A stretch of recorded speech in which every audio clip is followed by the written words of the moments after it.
Permohonan dapat zaman Handalan yang dapat dilaksanakan adalah karena masih doa jatuh di hati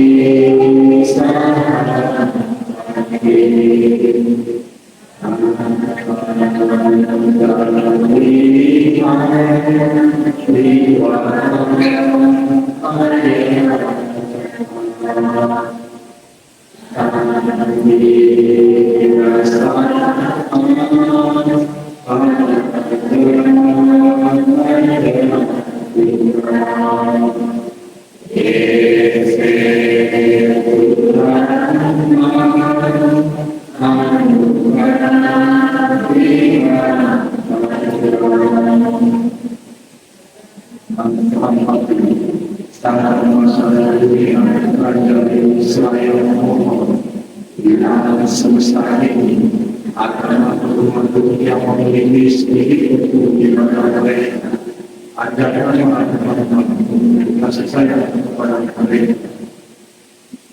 Namo Tassa Bhagavato Arahato Samma Sambuddhassa. Namo Tassa Bhagavato Arahato Samma Sambuddhassa. Namo Tassa Bhagavato Arahato Samma Sambuddhassa. Atau yang dapat terluka itu apabila sampai terlawat saya dilena jauh jenazah sama dengan sama ini saya sama dengan karena pasti kata jadi kata hidup kami yang karena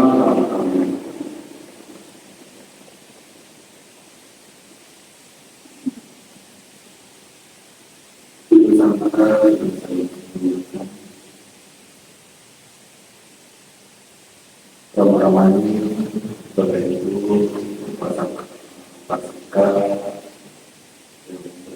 ya selamat malam selamat dari seperti itu nama dari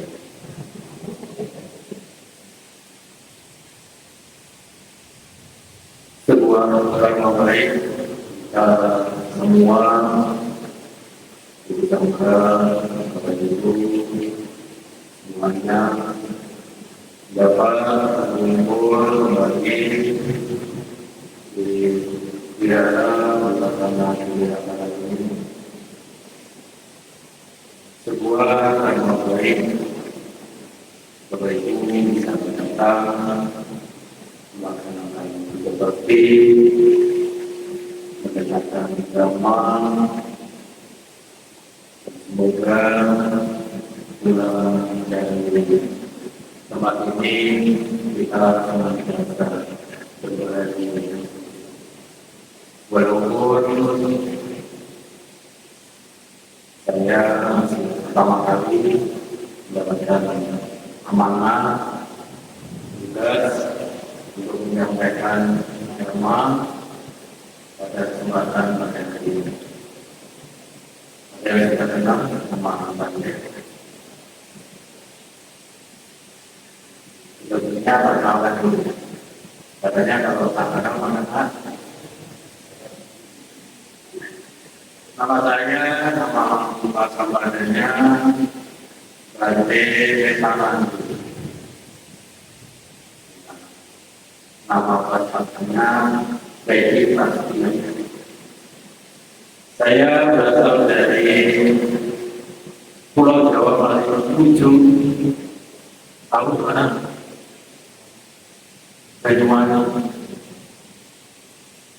Saya dari Banyuwangi, sekarang domisili di Tulungagung. Tahu Tulungagung? Masih Jawa Timur. Pertama kali menyampaikan dakwah di Samudera hujan serta angin, ada duduk.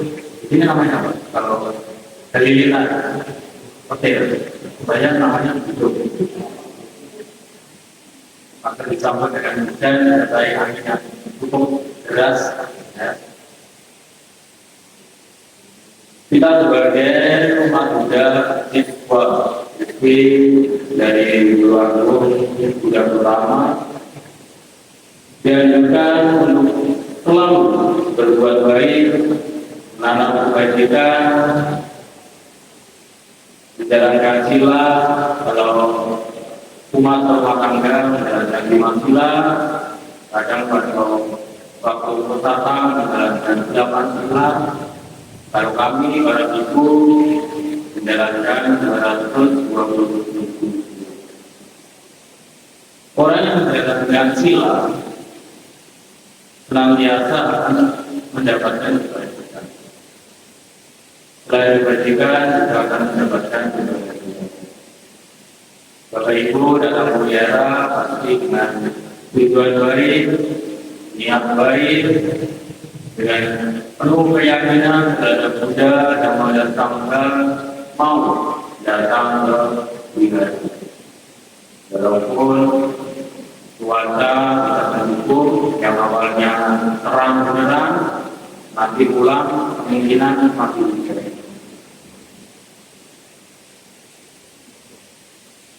Orang yang datang ke wilayah pasti memiliki yang namanya keyakinan. Jika saya dan tadi dikatakan kepada Buddha, Dhamma dan Sangha. Pasti orang yang datang ke sini memiliki keyakinan.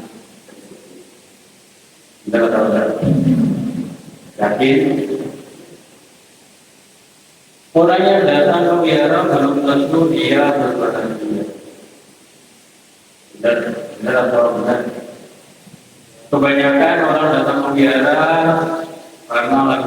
karena di rumah lagi pikirannya lagi cukup banyak pikiran,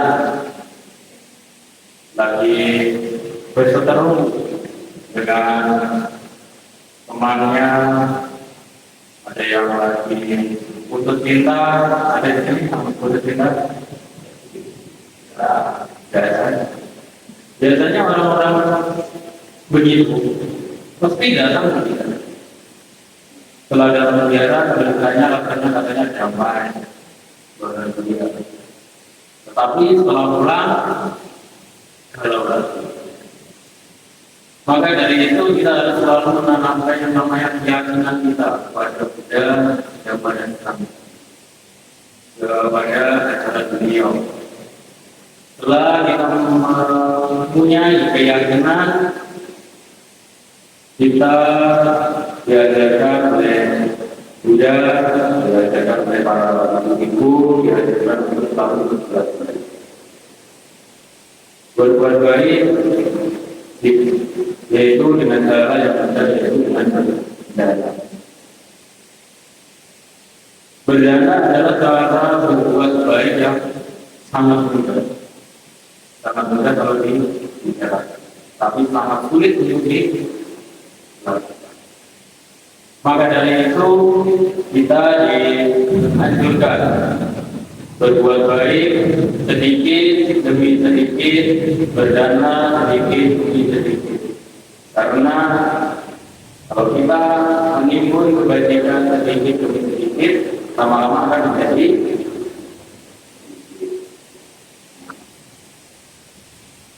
berdana. Bukan hanya mendapatkan kebahagiaan di masa yang akan datang, tetapi dengan kita berdana, kita akan mendapatkan keuntungan di masa sekarang.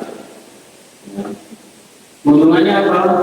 Itu yang pertama, yang pasti mengurangi yang namanya luka. Nanti kan ke bawah, serata. Orang yang lebih berdana, dia berdana pasti akan mengurangi kesalahan, karena mengurangi keterikatan pada orang yang memiliki atau yang memiliki kepentingan. Yang kedua yaitu berlatih melepas sesuatu milik kita dengan baik. Seperti harta, benda, benda yang kita layani, benda yang kita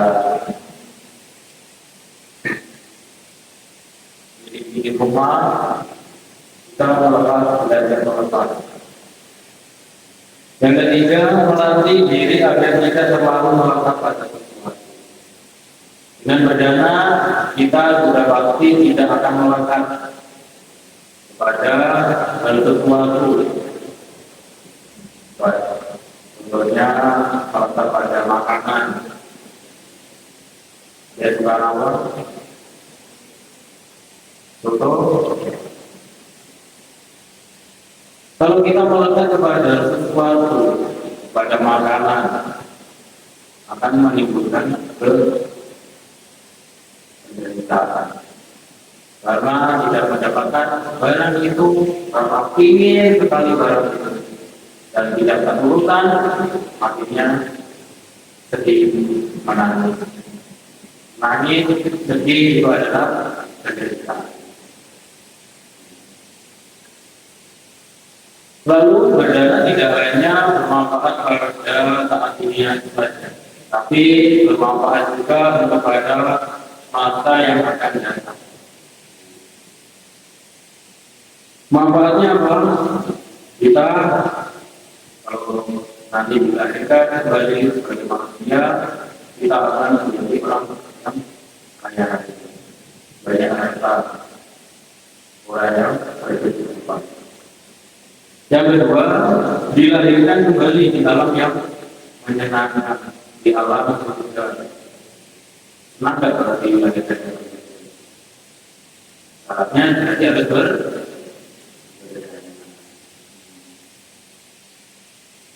Bapak Ibu, saudara-saudari drama, pasti kita sudah sering mendengar yang namanya Anumodana Dana. Dan selalu dibacakan oleh para biku kepada umat yang telah berdana. Pada Anumogata terdapat kalimat Ayuwanu Sungkambala. Ada yang tahu artinya? Ayuwanu Sungkambala apa? Kurang lebih artinya yaitu kita akan mendapatkan manfaat yang artinya mendapatkan berkah usia panjang, wajah yang tampan atau cantik, siapa yang membaca tampan dan cantik, semuanya berbahagia dan selalu sehat. Bukan berarti tidak bisa sakit. Dengan berdana akan memperoleh banyak berkah. Usia bertambah, siapa yang akan mau bertambah? Kekayaan bertambah, kemakmuran bertambah, kemanduran bertambah, kekuatan bertambah, kecantikan dan ketampanan bertambah. Yang mau makmur, yang mau cantik, yang mau tampan, banyak-banyak berkah.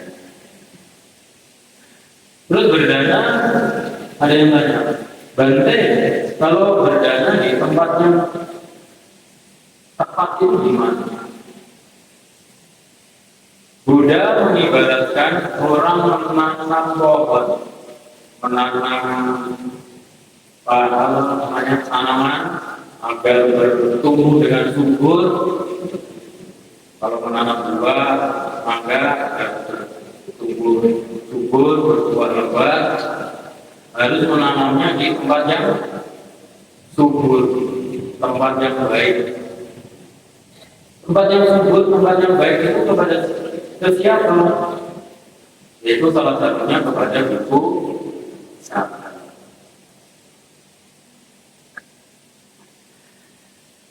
Lalu kepada orang yang membutuhkan.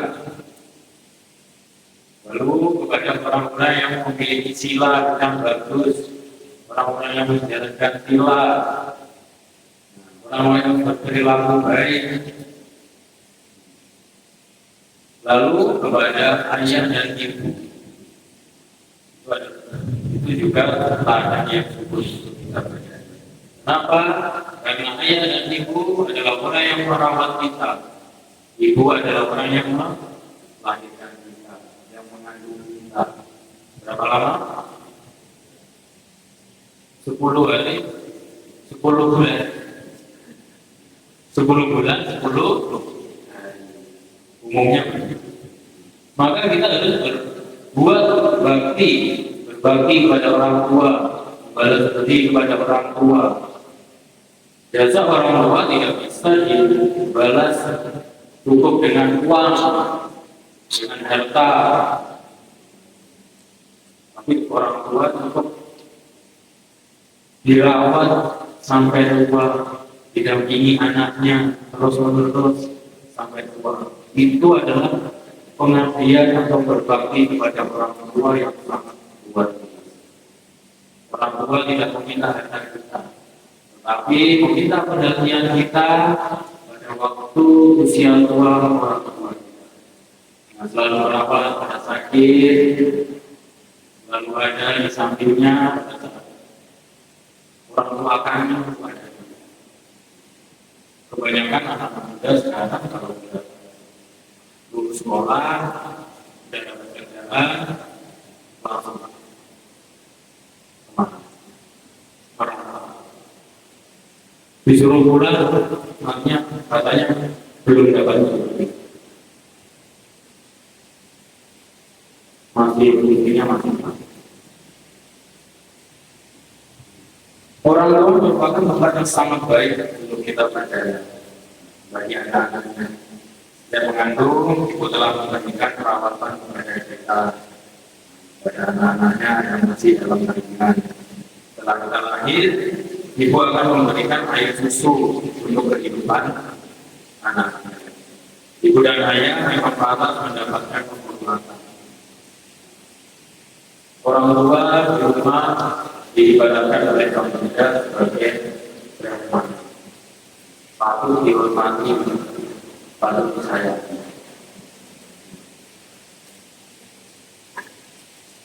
Merawat dan memberikan pendidikan agar anak-anaknya nanti menjadi orang baik yang. Jadi kalau orang tua telah memberikan semua, maka kita harus membalasnya dengan sepenuh hati. Kasih sayang. Dalam Dhammapada 118 dikatakan, apabila seseorang berbuat baik, hendaknya dia mengulangi perbuatannya itu dan berduka cita dengan perbuatannya itu. Sungguh membahagiakan akibat dari memupuk perbuatan baik. Dalam Dhammapada ini kita diajarkan untuk selalu berbuat baik terus menerus tanpa jeda. Maksudnya tanpa jeda yaitu kalau ada kesempatan untuk kita berdana, hendaknya kita cepat-cepat cepat-cepat berdana. Jangan sampai di setiap waktu kita dalam kehidupan kita sehari-hari terbuang sia-sia. Karena orang yang memupuk kebajikan akan mendapatkan kebahagiaan. Kebahagiaan tertinggi di agama Buddha yaitu kita mencapai apa? Ibadah. Seperti yang saya bacakan Dhammapada di awal yang pada saat tadi ya tentunya.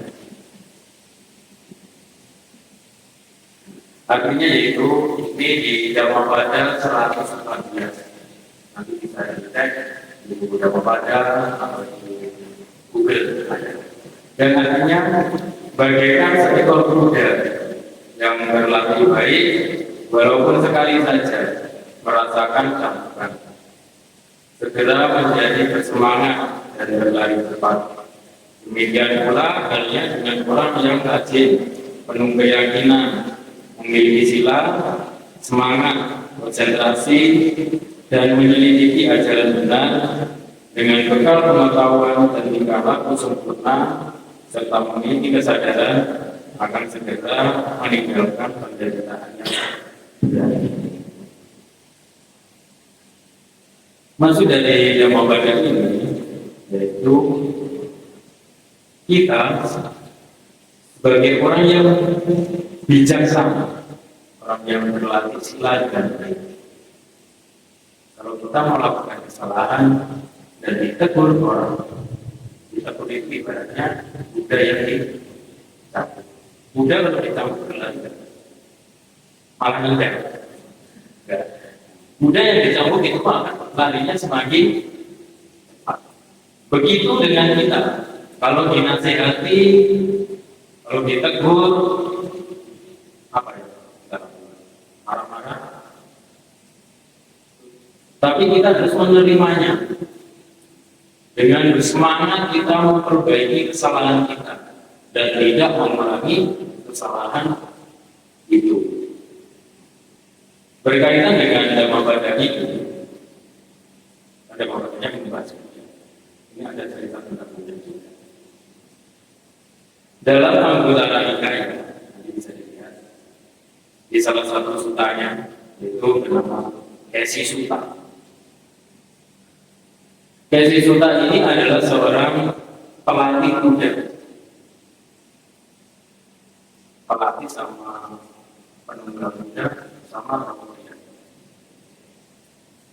Tidak.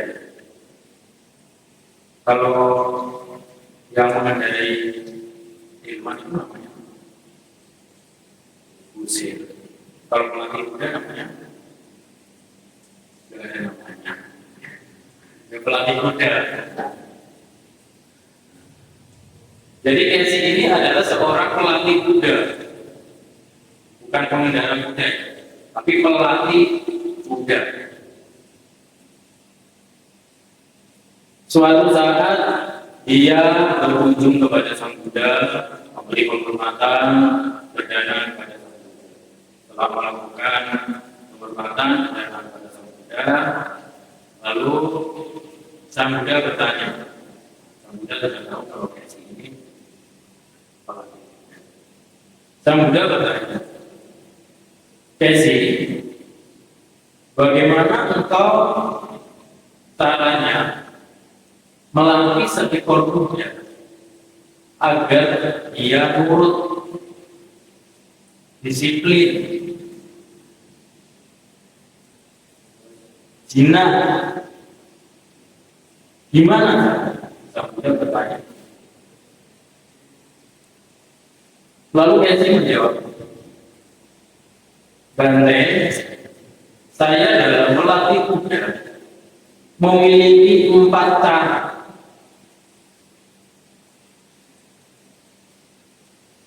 Cara yang pertama yaitu dengan cara yang ramah, dengan cara yang halus,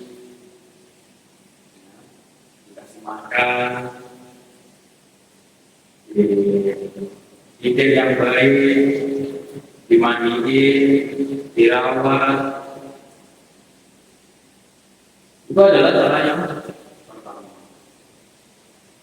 Lalu sang kuda bertanya, wahai Kesi, kalau cara itu pertama tidak berhasil, apakah cara yang kedua?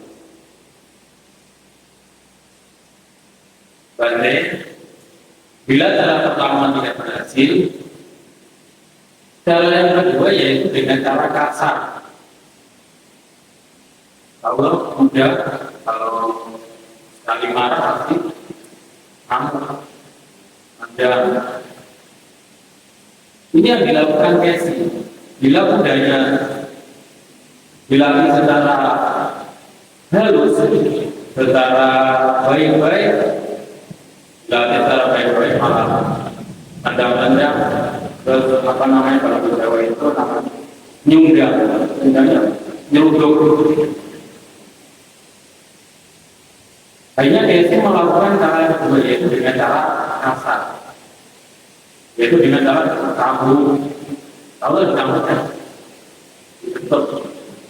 dicambuk dipukulin, gak dikasih makan. Itu adalah cara yang kasar. Lalu sang Buddha bertanya lagi, bila cara pertama dan cara kedua tidak berhasil, cara ketiga bagaimana? Lalu kita jawab, cara ketiga dengan cara yang pertama dan yang kedua ini dikolaborasi. Tadi dikolaborasi digabung, dilatih secara halus, juga dilatih secara kasar. Jadi dilatih secara tarik ulur. Kalau bagus ya dikasih makanan, dirawat dengan baik, dimandi dengan baik. Tapi kalau dengan cara dia tetap berbuat tidak disiplin dan tidak manut kepada pelatihnya, ya dikasih hukuman, dicambuk, dijemur, tidak makan, mogok makan. Lalu sang Buddha bertanya lagi, bila cara pertama, kedua, dan ketiga tidak berhasil, apa yang kamu lakukan kepada Buddha tersebut? Bila yang pertama, kedua, ketiga tidak berhasil, apa yang dilakukan? Sudah seperti Bapak Ibu mendidik anaknya, dibilangin secara halus tidak bisa, dibilangin secara kasar tidak bisa, dibilangin secara halus campur dengan kasar tidak bisa, apa yang dilakukan untuk mendidik anak? Lalu dia ingin mencoba. Ada cara keempat kan, yaitu caranya dibunuh. Budaya itu agar apa? Tidak mencemari nama baik pelatihnya. Bila Bapak Ibu memiliki anak yang cukup susah dibilang, membuat malu keluarga, apa yang kita lakukan? Diusir, tega. Tapi berbeda dengan case ini, dia langsung membunuh kudanya. Cara pertama tidak bisa, cara kedua tidak bisa, cara ketiga tidak bisa, akhirnya cara keempat, cara pangkat, yaitu budaya itu, agar tidak mencemari nama baik pelatih. Karena kalau tidak dibunuh, nanti orang-orang mengira seperti ini tidak betul melatih budaya. Tadi sudah.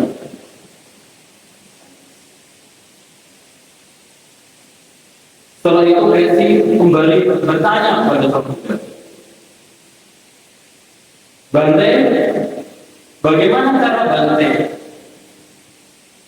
mengajar murid-murid Bante agar murid-murid Bante berperilaku disiplin, hormat kepada Bante,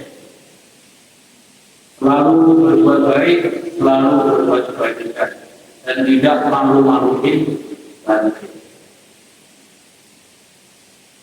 Caranya bagaimana? Dia tahu caranya, yaitu pasti dengan cara yang dilakukan oleh Casey ini. Kalau pasti berarti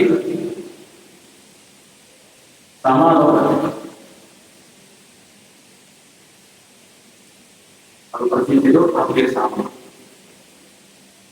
Sama tapi tidak sama. Gimana itu? Mirip. Bapak Ibu, kalau dibilang mirip sama yang dilatih Casey, mau nggak? Nggak mau lah. Ini adalah cara Sang Buddha melatih murid-muridnya. Yang pertama yaitu dengan cara yang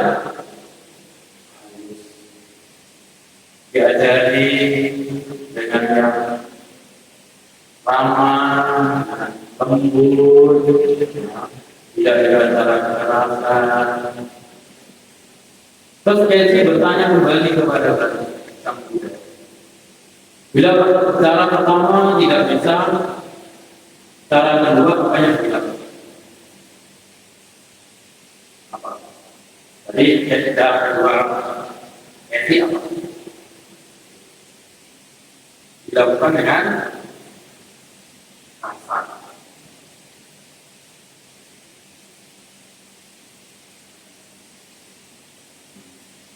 Sang Buddha mengajak murid-muridnya dengan kasar, tapi dengan tegas, mengasih hukuman, mengasih konsekuensi dan akibat dari perbuatan yang dilakukan oleh muridnya yang tidak. Lalu cara ketiga apa Bante? Cara ketiga sama, yaitu dengan kelembutan dan ketegasan. Kalau muridnya berbuat baik, dipuji, dikasih hadiah. Kalau anak sekolah, kalau muridnya pandai, mendapatkan nilai bagus, akan naik kelas. Bila tidak memiliki nilai yang baik, maka tidak akan dinaikkan kelas. Kalau berperilaku buruk di sekolah, tidak dinaikkan kelas, bahkan bisa dikeluarkan dari sekolah.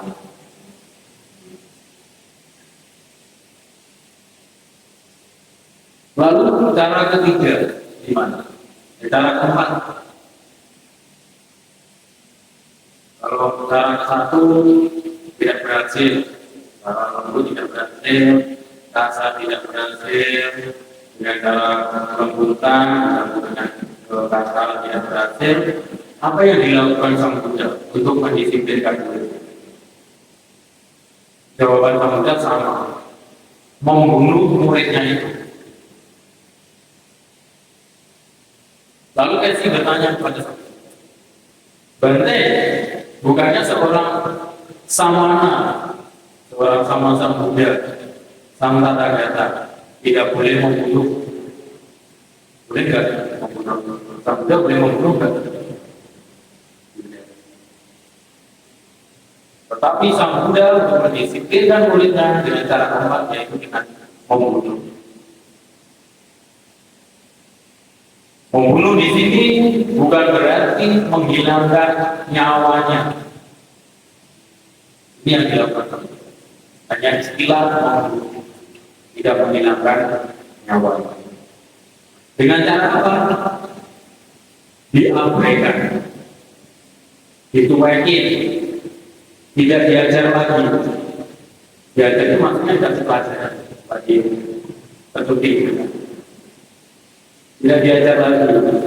Bila minta tolong kepada sesama temannya, tidak dikasih pertolongan, dibiarkan sendiri, diasingkan, didiamkan. Itu yang dilakukan oleh Sang Buddha untuk mendisiplinkan muridnya. Orang yang didiamkan, diasingkan, tidak dianggap, dicuekin, rasanya gimana? Rasanya gimana? Sedih, tahu diri, ya. Akhirnya dia tahu diri, sadar diri. Akhirnya kalau sudah sadar diri, tahu diri, kalau dia salah akan meninggalkan tempat itu. Bila tidak meninggalkan tempat itu, dia akan memohon maaf, tidak mengurangi kesalahan itu, dan akan mengikuti aturan dan diajarkan oleh Sang Buddha. Itu adalah cara Sang Buddha untuk melatih murid-murid itu.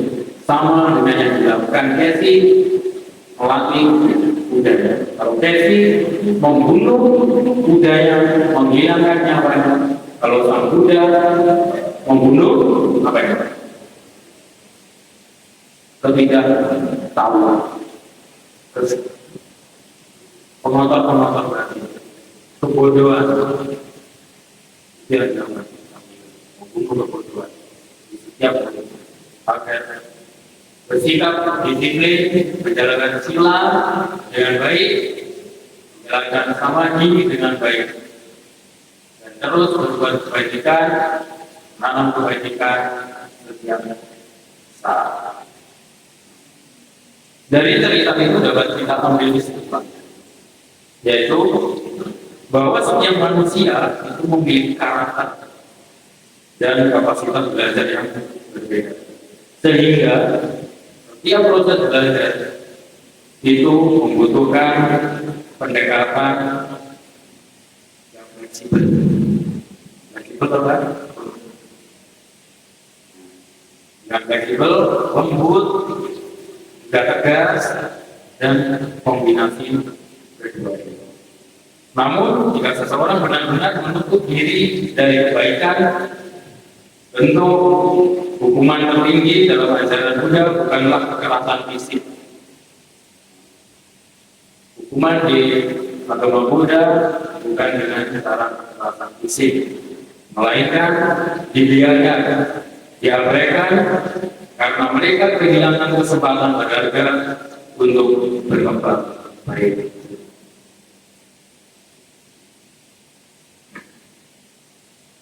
Di sini dapat kita ambil yaitu cara Sang Buddha mengajar murid-muridnya, yaitu dengan pendekatan, dengan cara yang lembut, dengan cara yang tegas. Juga menasehati murid-muridnya, menasehati umatnya sesuai dengan kondisi. Kalau kita sebagai tukang pelatih kuda, Sang Buddha menasehati dengan perumpamaan cara melatih kuda. Kalau kita perumah tangga, Sang Buddha pasti menasehati kita dengan cara perumah tangga. Kasih sayang yang tanpa kekerasan, pesan terkuat muncul pada saat Sang Buddha mendefinisikan kata membunuh. Bagi beliau, membunuh manusia adalah dengan tidak lagi membimbingnya. Ini menunjukkan prinsip besar atau melatih dengan tanpa kekerasan yang sangat konsisten. Tentunya menjadi murid yang siap diarahkan. Jadi dari cerita ini memberikan tamparan kita, tamparan moral bagi kita agar tidak menjadi seperti kuda yang harus dibunuh atau diabaikan. Tapi kita harus bisa menjaga pikiran tetap terbuka agar selalu siap menerima nasihat baik. Manusia sebagai penutup, manusia yang bijaksana tidak perlu dihukum dengan keras, yaitu dengan cara dicambuk, dipukul, tidak dikasih makan, tapi cukup dengan kelembutan atau petunjuk kecil. Mereka yang langsung sadar akan memperbaiki dirinya. Semoga pesan apa yang saya sampaikan dapat bermanfaat dalam kehidupan kita, dalam menjalankan kehidupan sehari-hari. Sampai jumpa.